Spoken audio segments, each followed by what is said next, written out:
Hey, it's Mike with Riding in the Ozarks, and today I stole her Dyna. Yeah, I'm out on the 2000 FXDX, the Purple Bruiser. That's what she named it, was Bruiser, after she had her accident and it put bruises up and down her, made her sore as hell for a while. She decided Bruiser was a good name for this motorcycle. What do you guys think about that name? So, I said I was going to do more moto vlogs the other day, and so I kind of stole her motorcycle. I did a video recently about a new headlight for my motorcycle with a daytime running light ring in the headlight, and April really liked that light. She kind of wanted one, and then somebody came along and offered me another headlight just like the one I had done a video on to do a review of, and I'm like, I just did one of those. You got anything in a 5 3/4 like that? And sure enough, they did. So we've got a headlight we're going to install in her bike.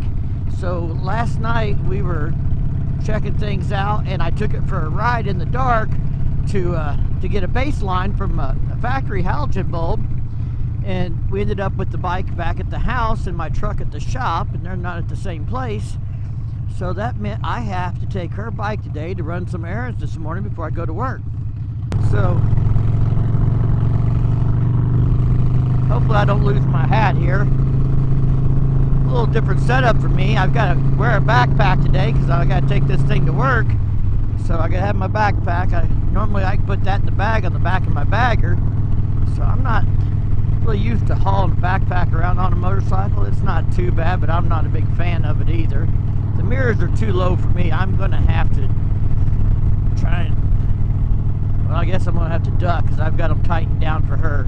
The old 2000 Dyna vibrates a lot, so I've got everything clamped down pretty hard where it needs to be for her. You know, I was talking recently in a video about Sportsters, and I mentioned I'd rode this bike recently, and I said, you know, this is the bike that, you know, people talk about Harley's lost their way, and they want a bike that sounds like a Harley and it feels like a Harley. Well, that's this one. Listen.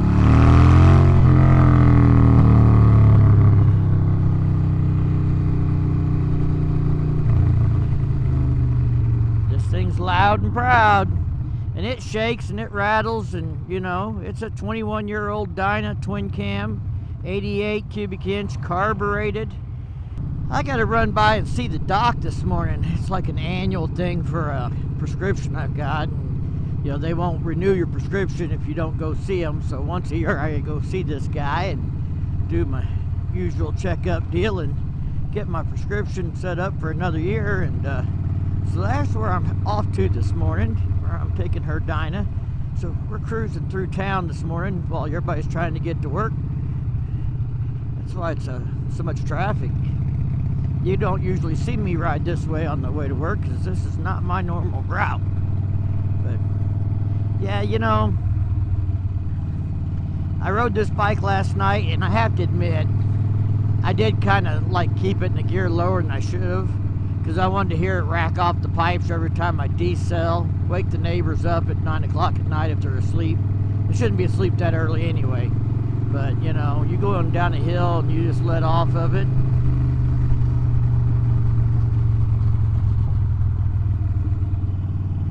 Yeah, sounds good. We don't know the whole history on the bike. We bought it from a friend of mine, and he'd bought it from a customer for his wife to ride, and she had it for a short while, but she's had a heart attack and her strength is weak, and she decided she didn't need to be riding her own anymore.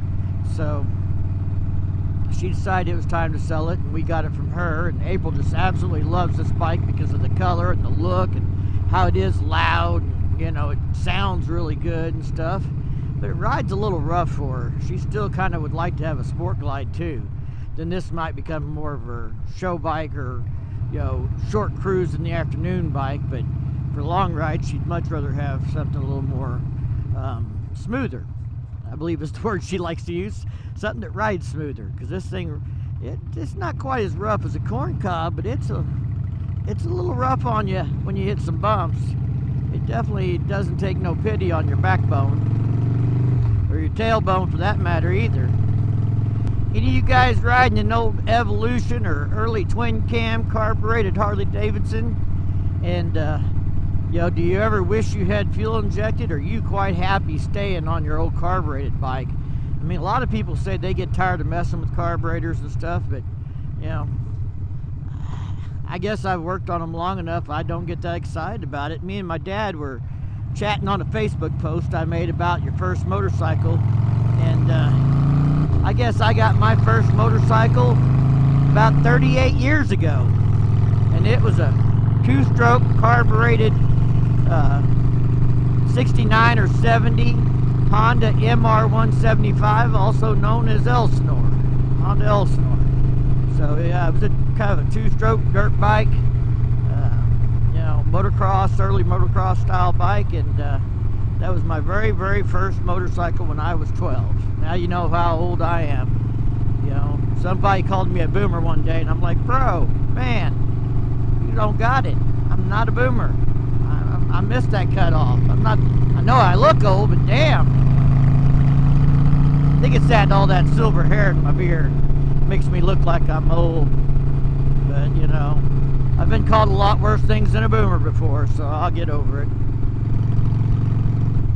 Besides, it was just a YouTube comment, so I'm okay. I'll survive. I didn't get my feelings hurt too bad. That's one thing about it. If you're going to run a YouTube channel, you can't be thin-skinned, man. Just can't do it. All right. Well, we're going to pull in here at the doctor's office, and we'll pick you guys back up in a second. A few minutes later. Hey, all right.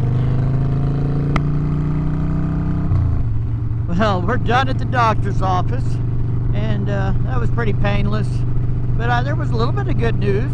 Yeah, so I'm down 15 pounds from where I was last year. Well, 14, but I'm going to make myself feel good, and I'm going to round it up to 15 pounds. Now, I'm still a lot heavier than I'd like to be. I'm working on that, but, it's a step in the right direction at least. So that's all good news. They called me in. We're changing my prescription a little bit. Going to try something different. See if it'll work a little better for me. And so I'm not going to be off my meds. We're all good. You're all are safe. Not that my meds are for psychotic episodes or anything like that.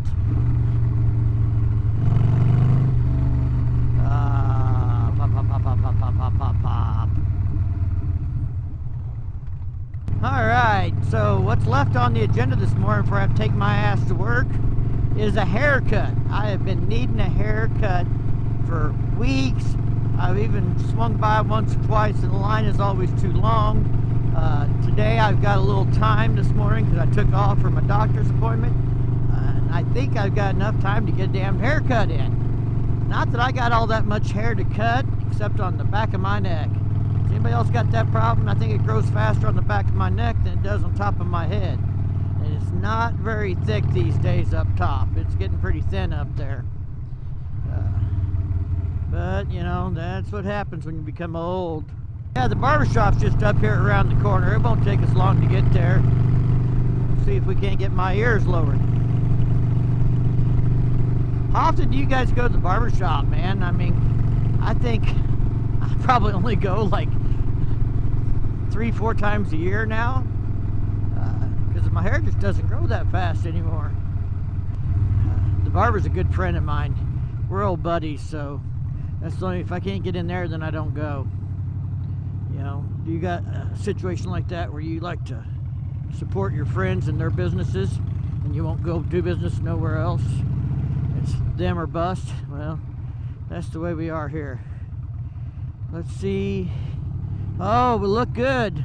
There's a guy in the chair and that's it. Perfect.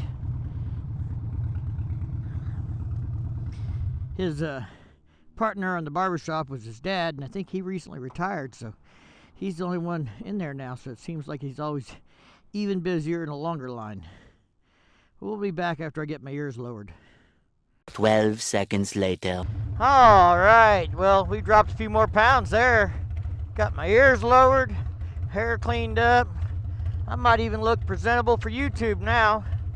But But you know, riding this bike, like I said before, reminds me of what people mean when they say, oh, Harleys don't sound like they used to. They don't feel like they used to. You know, they're supposed to vibrate. They're supposed to be loud. Well, you know, all things change, and sometimes we have to accept that change, and sometimes we don't want to accept it. But the fact remains that if you want a Harley that's loud and shakes and everything else, there are options out there for that still. You want a Harley that shakes, rattles, and rolls, go out and buy yourself an Evo or older Harley Davidson, or even something like this carbureted twin cam. It's rubber mounted, unbalanced engine. You know, and the great thing about older bikes like this is you could pick up a bike like this for, you know, at least in my area, around $4,000. This one, you know, April's done a little bit of stuff to it and put some little nicer parts on it, the edge cut grips, edge cut mirrors, and, you know, foot pegs and some of that. It had the original stock OEM stuff, but this is still a bike you could get for less than $5,000 all day long in this area, or one like it. And you know, it's not a bad way to get into a motorcycle if you want something that shakes, rattles, and rolls. And one of the great things about buying a used bike like that for, you know, $4,000 or $5,000, this thing at 22 years old is not going to depreciate anymore. It's really not going to lose value unless you have mechanical issues with it that you don't take care of. It is going to be, you could buy this bike and ride it for 5-10 years and sell it for the same amount of money. You not lose money on it other than what you put in to keep the bike maintained and running. You know, tires and brakes, oil changes, that kind of stuff. That's a pretty cheap way to enjoy motorcycling on a really nice motorcycle. You know, I know some people want fuel injection and stuff. As long as you stay with non-ethanol gas and, you know, do the proper maintenance kind of stuff with, you know, as far as like draining the carburetor and things, if you're going to let it set for a long time and stuff, it shouldn't be a problem. Really shouldn't. Alright guys, well, I'm going to go put this Dyna up. If you like this video, give it a big thumbs up. If you do that YouTube thing, check out the content on my channel. And if you dig it, share it out, hit that subscribe button down below, ring that bell to be notified the next time I drop a new video. And as always, thank you for your support, stay safe, and keep on riding.